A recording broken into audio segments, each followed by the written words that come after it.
এটা Oppo A57 old. সমস্যা হলো রিঙ্গারে বাজে না। আমি চেক করছি, নেই, রিঙ্গারের কোনো রেসপন্স নেই। আমি এটাকে দ্রুত খুলে নেব এবং রিঙ্গারের যে টিপি পয়েন্টগুলো আছে সেখানে আমি ডায়োড ভ্যালু নেব, দেখব উভয়ই টিপিতেই ডায়োড ভ্যালু আসা লাগবে। যদি না আসে সমস্যা। হ্যাঁ, বাম পাশে এটাতে ভ্যালু পেয়েছি, তবে ডান পাশে যেটা এটাতে কোনো ভ্যালু নেই। তো সমস্যা অবশ্যই ডান পাশেরটা আছে।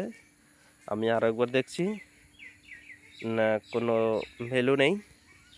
আমি এবার এটার যে কানেক্টরটা আছে সেটা খুলে নেব, খুলে নিয়ে চেক করব। হ্যাঁ, কানেক্টরের সমস্যা মনে হচ্ছে, এখানে বাঁকা আছে অনেকটা।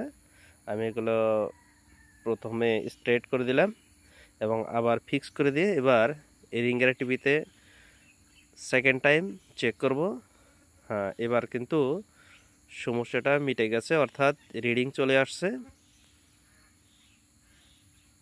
আমি এবার ফিক্স করে দেই, দ্রুত স্ক্রুগুলো লাগিয়ে দিলাম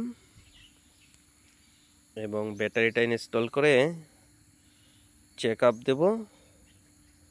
মোবাইলটা রান করে নেই। ওকে, রান হয়ে গেছে। এবার চেক আপ দেব। হ্যাঁ, আমাদের যে সমস্যাটা ছিল সেটা সমাধান হয়ে গেছে।